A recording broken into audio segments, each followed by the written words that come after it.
Hello, my name is Mercy. I'm going to talk on abortion. Abortion is a contentious topic that has generated heated debate and sparked political controversies for decades. On one side, some argue that abortion is a fundamental right that allows women to control their bodies and make informed decisions about their reproductive health. On the other side, there are those who view abortion as morally wrong and argue that it violates the sanctity of life.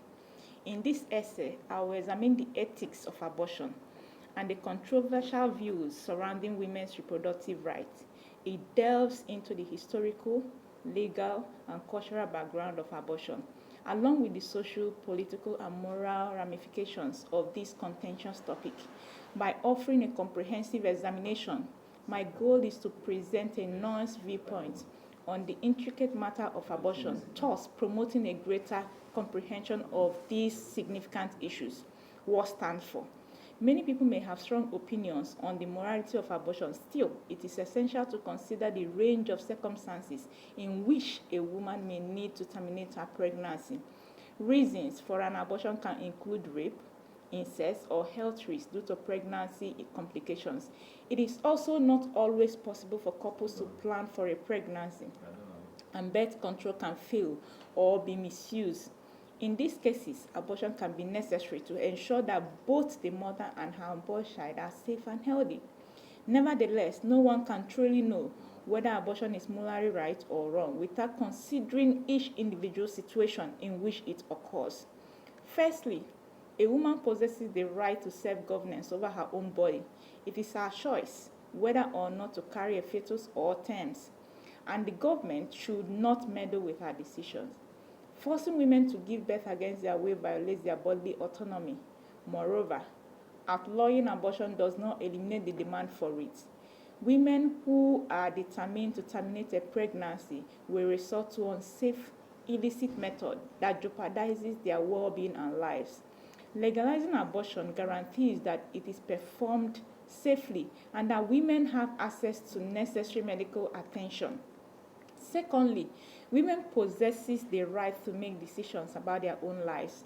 An unintended pregnancy can significantly impact a woman's future, including her education, profession, and financial stability. Forcing women to have children for which they are unprepared can result in poverty, social exclusion, and a reduced standard of living for both mother and child.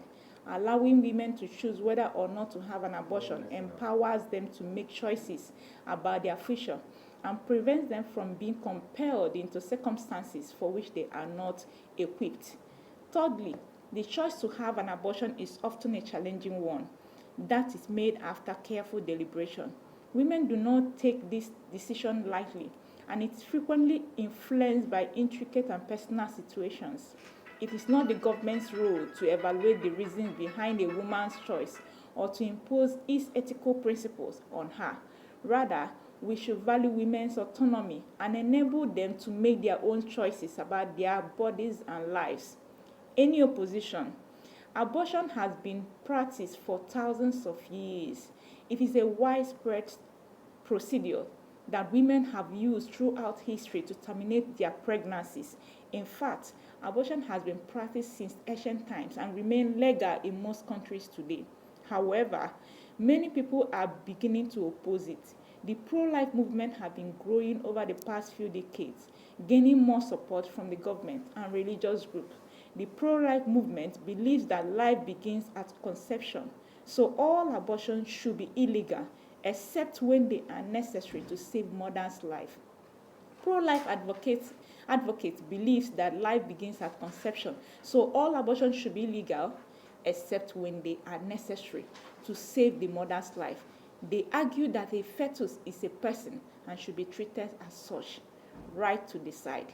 To make an informed decision about whether or not you want to keep your baby or terminate the pregnancy, you need all of the information so that you can weigh your opinions and make a choice. They also believe that other people's view may not always line up with our own and that it is possible to disagree without being hateful towards one another. There is personal freedom, which means everyone should be able to do whatever they want as long as it doesn't hurt other people. They think this extends beyond just physical actions like driving cars into buildings. It also includes making choices about who we marry, have sex with, date, and so forth and so on. How many children we have or don't, where we live, and so it continues like that. So in my conclusion, I would say that as discussed in this essay, the ethics of abortion is a contentious issue with strong and polarizing views on both sides. However, it is important to recognize that the decision to have an abortion is a deeply personal and complex one, and it is ultimately up to the woman to make the choice that is best for her own health, well-being, life circumstances. It is crucial that we respect and protect women's reproductive rights, including their right to access safe and illegal abortion services. Restricting access to abortion can have severe consequences for women's health, their safety, and their socio-economic status, and can perpetuate gender inequalities and social injustice. By promoting comprehensive sex education, access to contraceptions, and safe and legal abortion services, we can support women in making informed decisions and contribute to a more just and equitable society for all. Thank you.